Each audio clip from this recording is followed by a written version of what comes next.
ట్రైలర్‌లో ఒక డైలాగ్ ఉంది. "నువ్వు పెద్ద గబ్బర్ సింగ్" అంటూ. ఏంటి పవన్ గారి సినిమాని లాగటానికి కారణం ఏంటిది? మా డైరెక్టర్ పవన్ కళ్యాణ్ గారికి విపరీతమైన ఫ్యాన్ అండి. అంటే పవన్ కళ్యాణ్‌కి అందరూ ఫ్యాన్సే. ఆయనంటే అందరూ ఇష్టమే. బట్ మా డైరెక్టర్ డై హార్డ్ ఫ్యాన్ అనమాట. సో ఆయన రిఫరెన్స్‌లు చాలా కనబడుతుంటాయి మీకు. సార్ ఆయన అంటే ఫ్యాన్ అంటే ఒప్పుకోవచ్చు. హీరోయిన్‌తో చెప్పించారు. "నువ్వు పెద్ద గబ్బర్ సింగువా" అంటూ చెప్పించడం. మొన్న ఒక వీడియో తను రిలీజ్ చేసింది. మ్యాటర్ లేదు అంటూ. అది తిని కాదండి. అది ఎవరో అది మా డైరెక్టర్‌కే తెలియాలి. తను కాదండి. కాదు. అంటే అదే ఆ డైలాగ్‌కి ఇప్పుడు గబ్బర్ సింగువా, పెద్ద గబ్బర్ సింగువా అంటే మీనింగ్ మారిపోతుంది కదా అని. ఓ మీరు అలా కనెక్ట్ చేశారా? ఆ? మేము అంత కనెక్షన్ వేసుకోలేదు. మీరు డాట్స్ అలా కనెక్ట్ చేశారు అంతే. అంతే అంటారా? లేదు లేదు, రెండింటికి రిలేషన్ అండి. తిని కాదు. ఇంకో క్యారెక్టర్ జగన్ కూడా వాడారుగా ఇలా ఇలా. నథింగ్ అండి, అలా వాడాలని స్పెసిఫిక్గా అనుకోలేదు. దట్ గాయ్ అబ్బాయి ఎవరైతే చేశారో he is meant for that. అతను చేసేటప్పుడు ఎనాక్ట్ చేసేటప్పుడు అంటే చూస్తాం కదండి, ఒక యాక్టర్ దేన్ని బాగా చేయగలడని చూస్తాం కదా.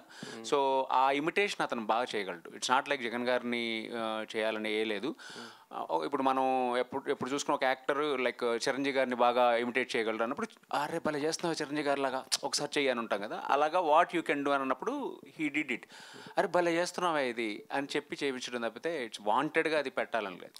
దట్ గై అంటే మాకు అక్కడ ఏంటంటే మీరు చూసినప్పుడు అతను ఒక విధంగా చెప్పాలి, మిగతాదంతా చూసుకో. అది రెగ్యులర్గా చెప్పామనుకోండి ఒక రెగ్యులర్ డైలాగ్ ఉంటుంది. అతను అలా చెప్పాడు కాబట్టి and he meant for that కాబట్టి అది పెట్టాల్సి వచ్చిందండి.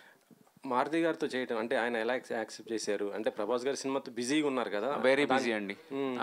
అంటే ఎంత బిజీ అని అంటే మేము వెళ్ళాలంటేనే కొంచెం భయపడతాం. అయ్యో ఇప్పుడు ఆయన్ని ఎలా టచ్ చేయాలి, ఆయన చాలా హీటెడ్గా ఉంటారు అక్కడ, చాలా బిజీగా ఉంటారు.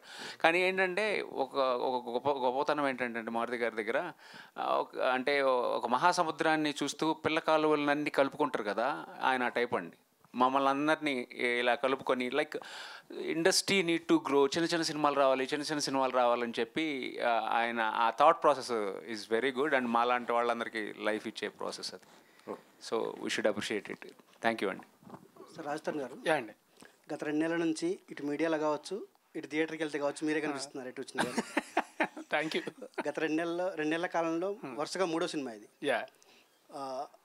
ఇట్లా బ్యాక్ టు బ్యాక్ వెంటనే రావడం, అంత చిన్న సినిమా మధ్యలో కనీసం ఒక 1 నెల రోజుల గ్యాప్ అని ఉంటే బాగుంటుంది. మరి 1 వీక్లో వచ్చారు లాస్ట్ టైం మీరు. అంటే అది అలా ప్లాన్ చేయలేదు, అలా కుదిరింది అంతే, అది జరిగిపోయింది అది. అంటే యాక్చువల్లీ తిరగబడరా స్వామి అని సినిమా యాక్చువల్లీ ఇంతకు ముందే రిలీజ్ అవ్వాలండి. బట్ ఎలక్షన్స్ ఇవి అవి ఉండడం వల్ల ఏంటంటే కొంచెం ఆగి వద్దాం ఉండడం వల్ల ఆ పురుషోత్తముడు అయితే అదే డేట్కి వద్దాం అనుకున్నాం అండి. కరెక్ట్గా అదే ఫిక్షన్, వీళ్ళు కూడా ఈ డేట్కి వద్దామని ఫిక్స్ అవ్వడం వల్ల అలా జరిగింది తప్ప అది అలా చేద్దామని ప్లాన్ చేసాం కదా, జరిగిపోయింది అంతే. అది ఇందులో క్యారెక్టరేషన్ చూస్తుంటే కొంచెం ఉమెన్ టైప్లో కొంచెం బాడీ లాంగ్వేజ్ చేంజ్ కనిపిస్తుంది మీలో. అది దానికోసం ఎలాంటి కేర్ తీసుకుంటారు? కేర్ ఏం కాదండి, యాక్చువల్లీ మా director he's an amazing actor. So first ఏంటంటే చేయమంటారు, ఒకవేళ తర్వాత 1 more కావాలంటే ఆయన చేసి చూపించేస్తే ఆయన చేసినట్టు చేసి సరిపోతుంది అంతే. So because is an amazing actor that help me a lot.